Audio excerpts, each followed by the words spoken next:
In the name of the Father, Son, and the Holy Spirit. Amen. Greetings to you all in the name of our Lord and Savior, Jesus Christ. In the previous video, I have answered few questions on baptism like, what is baptism?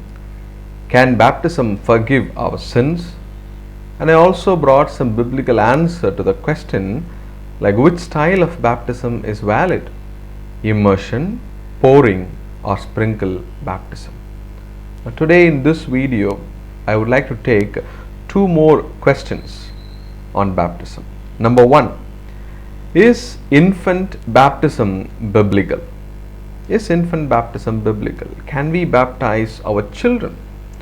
Now, there are few Christians who say infants or children should not be baptized. Their argument is based on two things. Number one, they would say by quoting verses like Acts chapter 2 verse 38 where Peter said, repent and be baptized.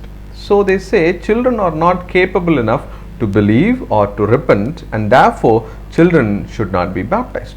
So this was their first argument against infant baptism. The second argument is that they would say in the Bible there are no cases where children are baptized, so therefore children should not be baptized. So in this video I am going to show that these two arguments are baseless and infant baptism is biblical. Now, why do I say infant baptism is biblical?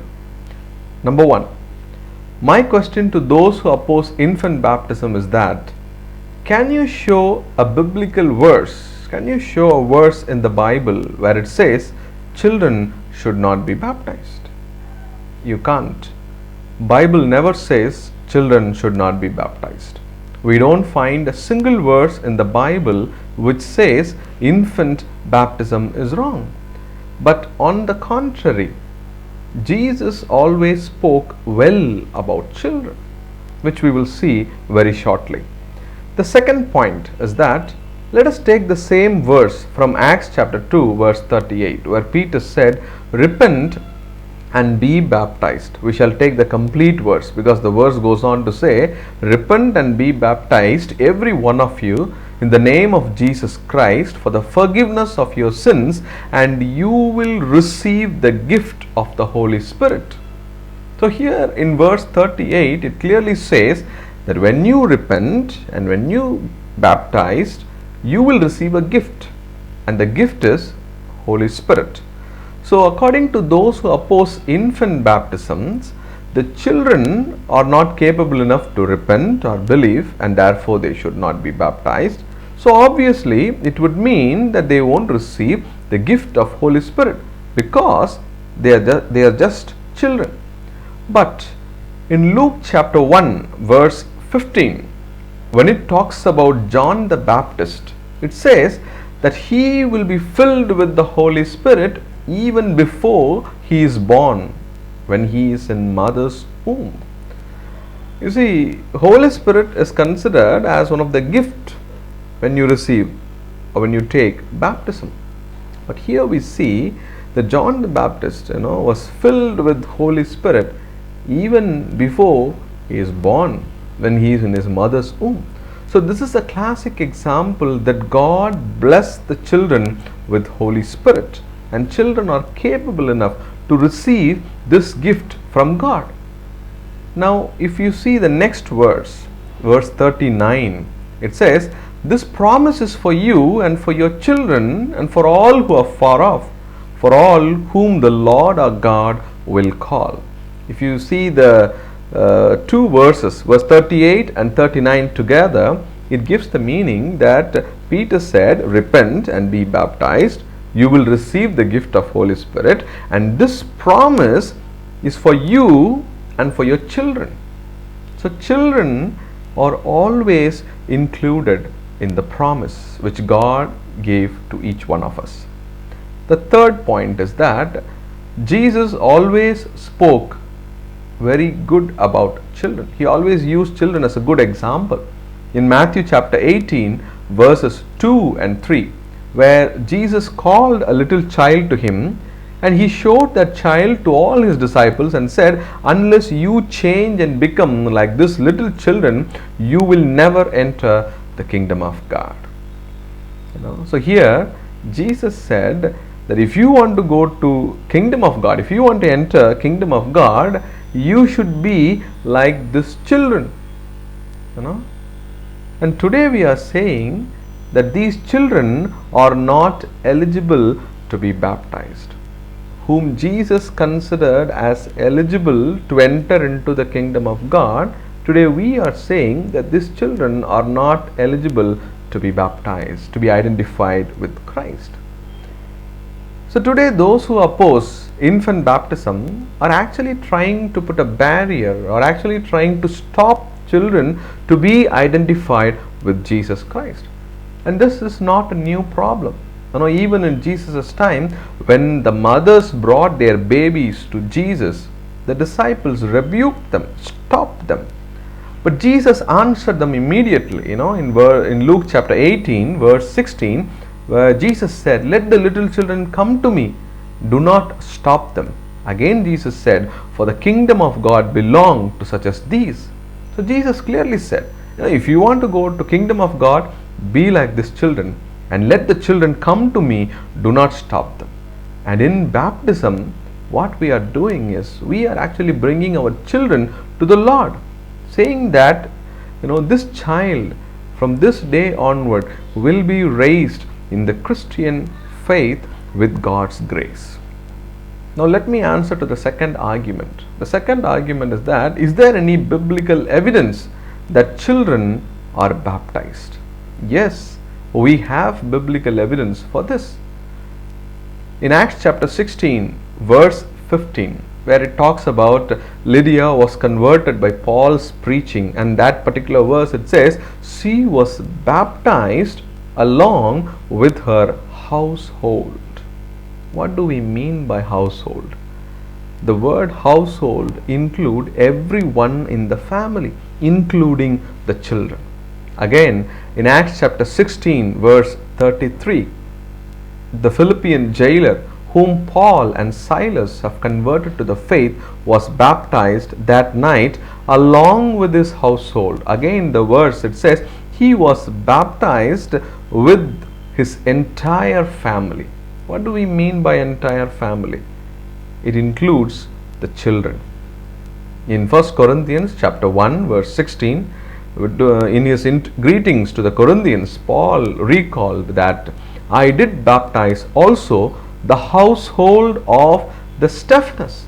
So in all these cases, the whole household, the entire families were baptized.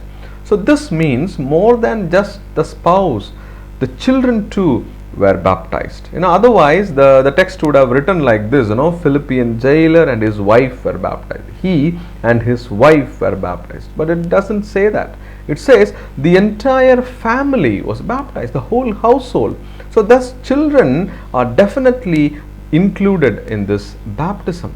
And in the Old Testament, one of the popular verse in Joshua chapter 24, verse 15, which is very famous, a popular verse to all of us.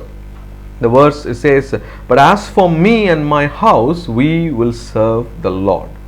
What do we mean by this verse? Or what do we understand from this verse? Me and my house will serve the Lord. When I say I and my house will serve the Lord, does it not include our children? Definitely it includes.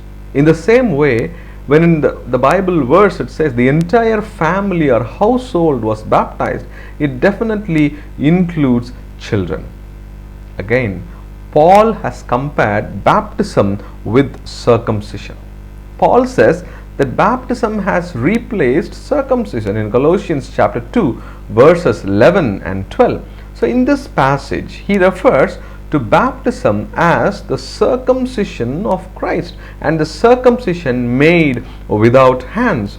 And we know that baptism was done mostly to the children. Circumcision of adults was very rare, since there were very few converts to Judaism. So mostly circumcision was done to the children born in Jewish family. So If we are not supposed to baptize our children, then why would Paul compare baptism with circumcision? If we are not supposed to baptize our children, then definitely Paul would have not chosen circumcision as an equivalent for baptism. So this comparison between who would receive baptism and circumcision is an appropriate one, because in the Old Testament, those children who are born in the Jewish family could be circumcised in anticipation of the Jewish faith in which they will be raised. Thus, in the New Testament, those children who are born in the Christian family, for Christian parents, they can be baptized in anticipation of the Christian faith in which they will be raised. So the pattern is the same, and that's why Paul referred to baptism as the circumcision of Christ. Again, my dear brothers and sisters in Christ, in the first and second centuries, we don't have any record that says children born in the Christian family, children born to Christian parents, were baptized only after they became adults. We don't have any record which says that. Instead, children belong to Christian parents are always considered as Christians, that they have already been baptized into Christ. Romans chapter 6 verse 3. Therefore, infant baptism is biblical. Let us remember the words of Jesus. Let the children come to me. Do not stop them. The second question on baptism is that I was baptized and lived a good Christian life, but somewhere along the line, I was lost, went away from the Lord for years. But now I am repented, so do I need to go for a second baptism? No, this is one of the questions on baptism that bothers some Christians.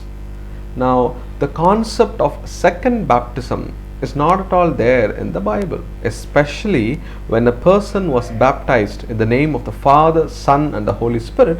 There is no question of second baptism at all. Ephesians chapter 4 verse 5, it says, one Lord, one faith and one baptism. So actually this question was asked to me by one of my friends.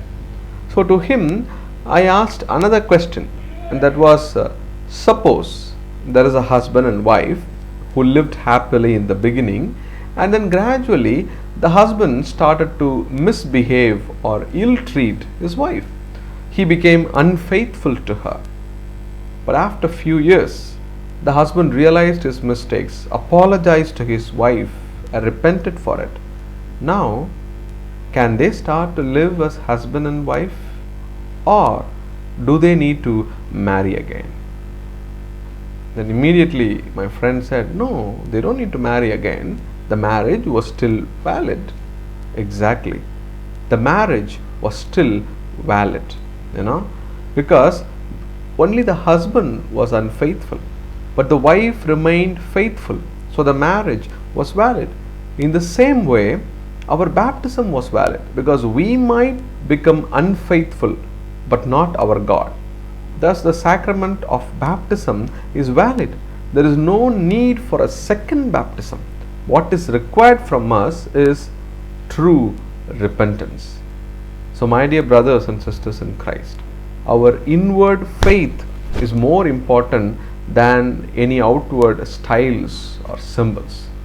May God bless these words.